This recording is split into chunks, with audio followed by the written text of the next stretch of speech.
तमाम सियासी जमातें जो हैं वो बड़ी बेवफा निकली हैं। किन लोगों के साथ बेवफाई हो रही है उनके नाम भी हम बताएंगे, किस वजह से हो रही है ये भी बताएंगे। आगे इन लोगों का मुस्तकबिल क्या होगा, खैबर पख्तूनख्वा के अंदर कौन वज़ीर आला होगा उसका नाम भी सामने आ चुका है। अमीर मकाम जो हैं वो मुमकिन तौर पर खैबर पख्तूनख्वा के अगले वज़ीर आला होंगे। अस्सलाम वालेकुम नाजरीन, आप देख रहे हैं खबर पॉइंट और मैं हूं आपका मेज़बान मलिक अरशद आसम। नाजरीन, आज मेरे पास दो बड़ी खबरें हैं आपके साथ शेयर करने के लिए। पहली खबर यह है कि पाकिस्तान तहरीक-ए-इंसाफ जो है वो अब तरले मिन्नतें कर रही है। किनके तरले मिन्नतें कर रही है? एक है ANP और दूसरी है पाकिस्तान पीपल्स पार्टी। और ये एक बड़ी खबर अभी आई है। मुअज़्ज़म भट्ट एडवोकेट साहब हैं, ये तर्जमान हैं पाकिस्तान तहरीक-ए-इंसाफ के। इनसे मनसूब ये खबर है। वो क्या आगे खबर है ये डिटेल में बताऊंगा। दूसरी बड़ी खबर ये है कि नाज़रीन, तमाम सियासी जमातें जो हैं वो बड़ी बेवफा निकली हैं। उन्होंने अपने उन मुखलस कारकुनों को नज़रअंदाज करना शुरू कर दिया है जिन्होंने ना सर्दी देखी है, ना गर्मी देखी है, ना धूप देखी है और ना छाँ देखी है, और वो अपनी पार्टी के लिए सड़कों पर भी नज़र आए हैं, नारे भी लगाए हैं, एहतजाज भी किए हैं, असम्बली के अंदर भी और बाहर भी।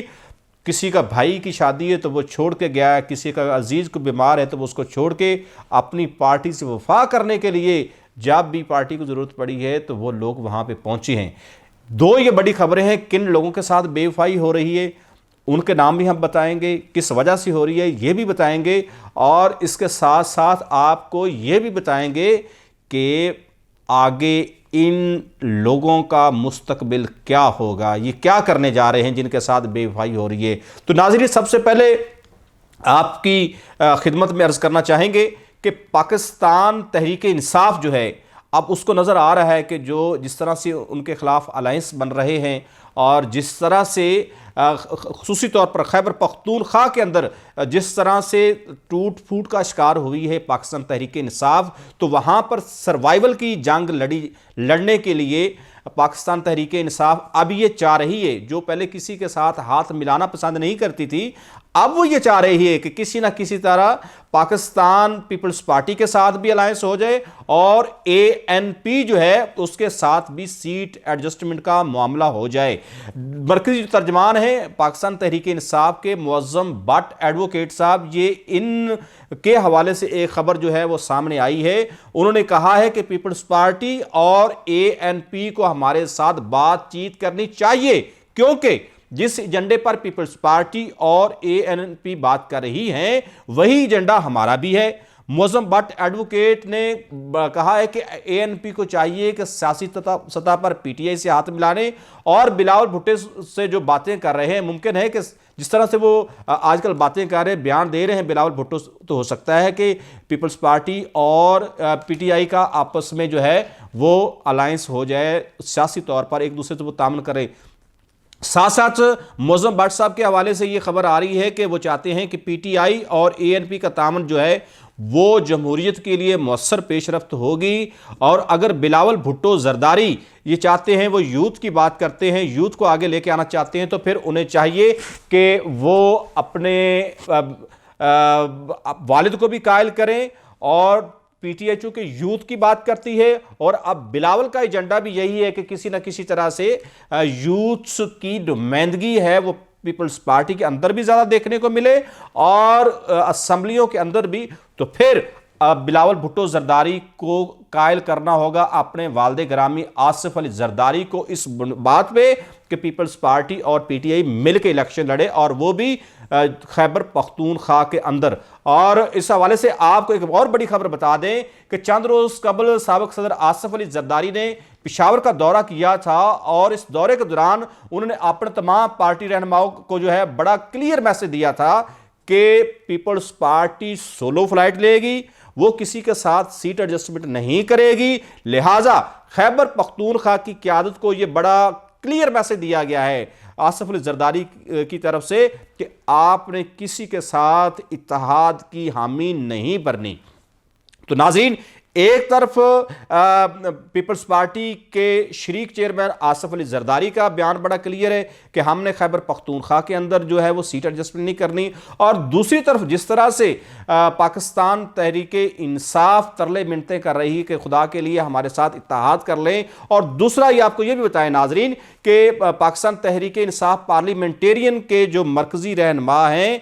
साबिक वज़ीर आला हैं खैबर पख्तूनख्वा महमूद खान, जो इस वक्त दस्ते रास्त हैं परवेज खटक साहब के, उन्होंने भी बड़ा क्लियर मैसेज दिया है पाकिस्तान तहरीक इंसाफ को कि आपके साथ हमने किसी तौर पर सीट एडजस्टमेंट नहीं करनी, कोई आपको ताम नहीं देना। और यही खदशा लाह के पाकिस्तान तहरीक इंसाफ को कि खैबर पख्तूनख्वा के अंदर पाकिस्तान तहरीक इंसाफ जो है वो चूंकि तकसीम हो चुकी है, और इस तकसीम का फ़ायदा लामहला तौर पर ना सिर्फ इसको ANP कैश करवाएगी, पाकिस्तान पीपल्स पार्टी कैश करवाएगी, पाकिस्तान मुस्लिम लीग नवाज कैश कराएगी, जमीयत उलमा इस्लाम फे कैश करवाएगी, और जमात इस्लामी भी इससे फ़ायदा उठाने की कोशिश करेगी। अब ये बहुत अच्छी तरह से पता चल गया है पाकिस्तान तहरीक इंसाफ को, और जो सूबाई क़यादत है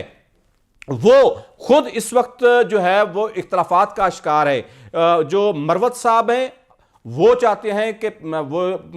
किसी शहरी इलाके से इलेक्शन लड़ें, झगड़ा साहब हैं वो कहते हैं कि नहीं, आप जो आपका इलाका वहीं से इलेक्शन लड़ें, और इसका फैसला जो है पार्टी मुशावरत से ही किया जाएगा कि किसको कहां से इलेक्शन लड़ाना है। लेकिन दूसरी बड़ी बात जो है वो नाज़रीन ये है कि पाकिस्तान तहरीक इंसाफ जो है अगर खैबर पख्तूनख्वा के अंदर काबिल कदर कारकर्दगी का मुजाहरा नहीं करती, इलेक्शन में ज़्यादा सीटें निकालने में नाकाम रहती है, तो फिर खैबर पख्तूनख्वा के अंदर पाकिस्तान तहरीक इंसाफ की सर्वाइवल बहुत मुश्किल हो जाएगी। वो इसलिए कि PTI की तकसीम का फ़ायदा उनकी जो मुखालिफ जमातें वो उठाने जा रही हैं, और उन तमाम जमातों ने अंदरूनी खाना आपस में सीट एडजस्टमेंट भी कर ली है, अलायंस भी कर लिया है, और बात तो यहां तक पहुंच चुकी है कि किस जमात का वज़ीर आला होगा यह भी फैसला हो गया। नाज़रीन ये भी आपको बता दें कि खैबर पख्तूनख्वा के अंदर कौन वज़ीर आला होगा उसका नाम भी सामने आ चुका है। और अगर आप सुन के यकीनी तौर पर हैरान हो गए कि वो कौन सी शख्सियत हैं जिनको वज़ीर आला खैबर पख्तूनख्वा बनाया जाएगा, कौन सी जमात है जो पहले से जिसने ये सारा प्लान कर लिया है, तो नाज़रीन मुस्लिम लीग नवाज ने कह दिया है कि खैबर पख्तूनख्वा का अगला वज़ीर आला होगा अमीर मुकाम। ये आपको बड़ी खबर हम दे रहे हैं नाज़रीन कि अमीर मुकाम जो हैं वो मुमकिना तौर पर खैबर पख्तूनख्वा के अगले वज़ीर आला होंगे, और बाकी जो इक़्तिदार जो बांटा जाएगा उसमें जमीयत उलमा इस्लाम फे को जो है ये कहा जा रहा है, जो हमारे ज़राए हमें बता रहे हैं कि गवर्नरशिप उनको दी जाएगी, वज़ारत आला मुस्लिम लीग नवाज के पास होगी, और बाकी जो दिगर अलायंस में सियासी जमातें आएंगी, ANP है या बाकी जो जमातें हैं, उनको फिर उनकी पोजीशन के पास जो असम्बली के अंदर पोजीशन होगी उसके मुताबिक उन्हें इक़्तिदार के अंदर शेयर दिया जाएगा। नाज़रीन ये बड़ी खबर थी जो आपके साथ हमने शेयर की है। और दूसरी बड़ी खबर नाज़रीन वो हम आपसे जो शेयर करने जा रहे हैं वो ये है कि तमाम सियासी जमातें जो हैं, बड़ी जो सियासी जमातें जो जमहूरियत के राग अलापती हैं, बड़े बड़े दावे करती हैं, नारे लगाती हैं, जमहूरियत के चैंपियन बनने की कोशिश करती हैं, वो अपने लोगों के साथ बेवफाई करने की उन्होंने कोई कसर नहीं छोड़ी। मुस्लिम लीग नवाज की सबसे पहले हम बात करते हैं नाजरीन। तो मुस्लिम लीग नवाज ने अपनी 4 उन मुतहर्रक खवातीन पार्लियामेंटेरियंस को लाल झंडी दिखा दी कि जाएं, आपको अपने टिकट ही नहीं देना। ना उनको जर्नलिस्टों पर टिकट दिया जा रहा है और ना ही उन्हें मखसूस नशिस्तों पर अकामोडेट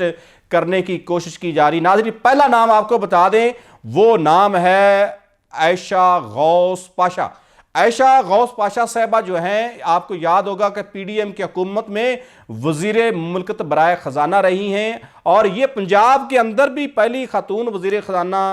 होने का एजाज़ हासिल कर चुकी हैं। पंजाब के अंदर शहबाज शरीफ कैबिनेट में ये सूबाई कबीना में बतौर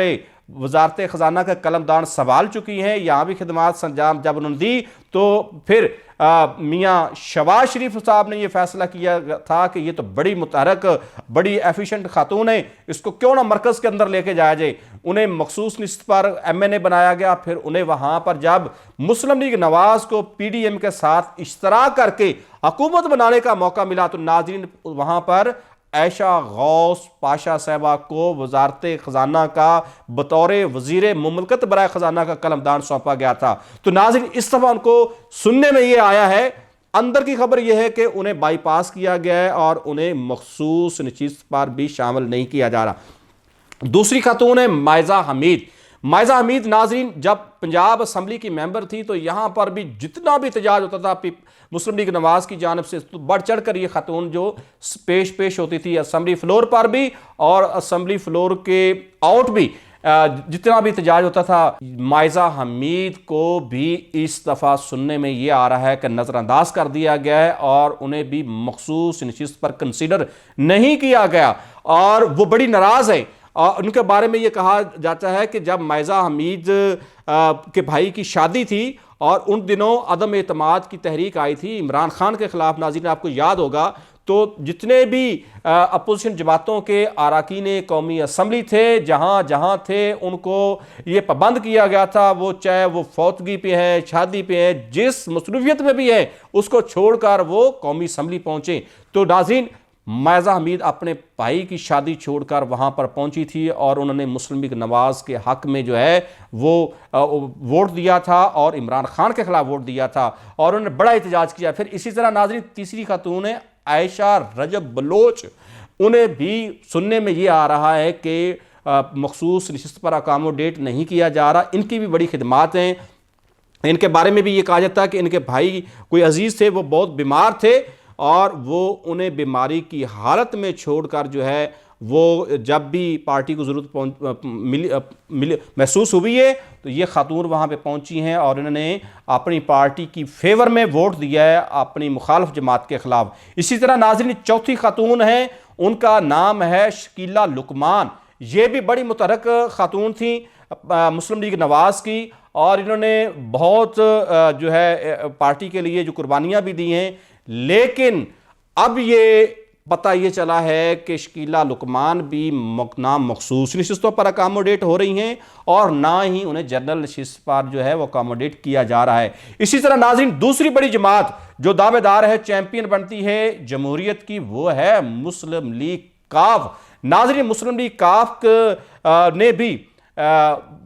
उनको नई ज्वाइन किया था, नाम था उनका ऐशा गुलालाई। वो छोड़ के आई थी, इमरान खान से बगावत की उन्होंने, इमरान खान को छोड़ के उन्होंने कहा, सब सोचा कि मुस्लिम लीग कायदे आज़म जो है वो उसके लिए बेहतरीन जमात होगी। तो नाज़रीन उन्होंने मुस्लिम लीग काफ में चंद माह कबल शमूलियत इख्तियार की और वो बड़ी मुतमिन थी कि आइंदा जो इंतखाबात होंगे उसमें ना सिर्फ उन्हें जनरल नशिस्त पर इलेक्शन लड़ने के लिए टिकट जारी किया जाएगा बल्कि उन्हें मखसूस नशिस्त के लिए जो एक फहरिस्त बनेगी, तरजीह लिस्ट होगी, उसमें भी उसका नाम शामिल होगा। नाज़रीन मुस्लिम लीग काफ ने क्या किया कि ऐशा गुलालाई का नाम ही उसमें नहीं शामिल किया, ना उन्हें टिकट दिया है और ना मखसूस नशिस्त में। और जो नाम सामने आ रहे हैं नाज़रीन वो बड़े उन वर्कर्स के लिए जो कमिटेड वर्कर्स हैं सियासी जमातों के, उनके लिए बड़ी शॉकिंग न्यूज़ है। नाज़रीन उन लोगों को अकोमोडेट किया जा रहा है, उन धड़ों को अकोमोडेट किया जा रहा है जो नियर एंड डियर की चॉइस सामने रखते हुए और उन्हें नशिस्तों मखसूस नशिस्तों के उनके ख़ानदानों को भी अकोमोडेट किया जा रहा है, मर्दों को भी किया जा रहा है, ख़वातीन को भी किया जा रहा है। तो नाज़रीन अब ये जो धड़ाबंदी हो चुकी है मुख्तलिफ सियासी जमातों के अंदर, एक चाहता है कि मेरा ग्रुप है वो आगे आए, दूसरा ये चाहता है कि मेरा धड़ा जो है वो उसके साथ साथ आगे चले। और एक और बड़ी खबर नाज़रीन हम आपके साथ शेयर करते चले, वो ये है कि मरियम औरंगज़ेब साहबा जो हैं वो ये सुनने में आया है कि अब वो फेडरल में नहीं होंगी बल्कि उन्हें पंजाब के अंदर मखसूस नशिस्त पर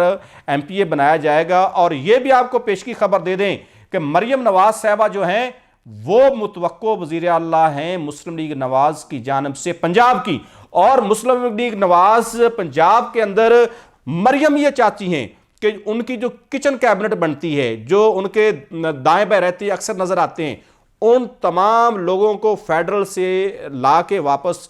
सूबा पंजाब के अंदर लाया जाए और उन्हीं लोगों के साथ शामिल करके उनको फिर जब अगर वजीर आला बनती हैं मरियम नवाज साहिबा, तो फिर जो कैबिनेट बनेगी यही चेहरे होंगे जो मरियम नवाज साहिबा के साथ बैठे होंगे। तो नाज़रीन, इसी तरह पाकिस्तान पीपल्स पार्टी होगी, GDA होगी और पाकिस्तान तहरीक इंसाफ होगी। बहुत कम लोगों को जिन्होंने कुर्बानियां दी हैं उन्हें इस बार टिकट मिल रहा है जनरल नशिस्तों के लिए और मखसूस नशिस्तों के लिए। हम खवातीन की बात कर रहे हैं जिनकी खिदमात को नज़रअंदाज किया जा रहा है। नाज़रीन, वो क्या करेंगे? वो भी अपने गुस्से का जरूर इजहार करेंगे। नाजरीन, हो सकता है ये कभी इम्कान है कि अगर उन्हें पार्टी ने, जो उनकी जमातों ने उन्हें अकोमोडेट ना किया तो ये मुखालिफ उम्मीदवारों को अंदरून खाना ज़रूर सपोर्ट करेंगी, उनको वोट भी दिलवाएंगी और उनको हर तरह की सपोर्ट करेंगे। नाजरीन, तो ये एक बड़ी अलार्मिंग सिचुएशन बन चुकी है। कमिटेड जो वर्कर्स हैं, जितनी भी सियासी जमातों के, मारे वो खाते हैं, जेलों में वो जाते हैं, कैदो बंद की सोबतें वो बर्दाश्त करते हैं। नाजरीन, और जब इक़्तिदार तकसीम होने का मौका आता है, सिर्फ दिखलावे के लिए चंद लोगों को नवाज दिया जाता है, उनको शो पीस बनाकर सामने ला के खड़ा कर दिया जाता है। देखें जी, हमने इनकी जो है वो बड़ी रिस्पेक्ट की है, इनकी कुर्बानियों की हमने लाज रखी है, लेकिन नाजरीन अक्सरियत जो है वो महरूम रह जाती है, उन्हें कोई मनसब नहीं मिलता हुकूमत में और ना ही उन्हें कहीं अकोमोडेट किया जाता है। तो नाज़रीन, ये जो सियासत है ये बड़ी बेमरवत है, इसके सीने में कोई दिल नहीं है, कोई वफा नहीं है और जो सारी ज़िंदगी सियासी जमातों के साथ वफा करते करते दुनिया से चले जाते हैं, वो आखिरकार उनके लवाहिकीन ये सोचने पर मजबूर होते हैं कि जिस जमात के लिए, जिस पार्टी के लिए उन्होंने अपना सब कुछ कुर्बान किया, वो उनके लिए वफादार नहीं बल्कि बेवफा निकली। अब सियासी कारकुनों को भी सोचना है कि अंधाधुंध तकलीद करनी है या अपना राइट लेने का जो बेहतरीन मौका उन्हें मुयस्सर आ चुका है वो इलेक्शन। तमाम सियासी जमातों के जो कमिटेड कारकुन हैं उनको ये जो दावा भी करना है, अपना हक भी मांगना है और अपनी पार्टी क्यादत के सामने खड़ा होकर कहना, भाई मेरा हक बनता है, मुझे इलेक्शन के अंदर अकोमोडेट किया जाए, मुझे टिकट दिया जाए। और अगर सियासी कारकुन अपना हक लेने के लिए अब भी खड़े नहीं होंगे, अब भी वो खामोश बैठे रहेंगे, तो फिर पैराशूटर्स तमाम सियासी जमातों के अंदर लैंड करेंगे। फिर जब हुकूमतें बनेंगी वही वज़ीर होंगे, मशीर होंगे और जो कुर्बानियाँ देने वाले कारकुन हैं बस वो मुंह देखते रह जाएंगे। अपने मेज़बान मलिक अरशद आसम को इजाज़त दीजिएगा। अल्लाह निगहबान।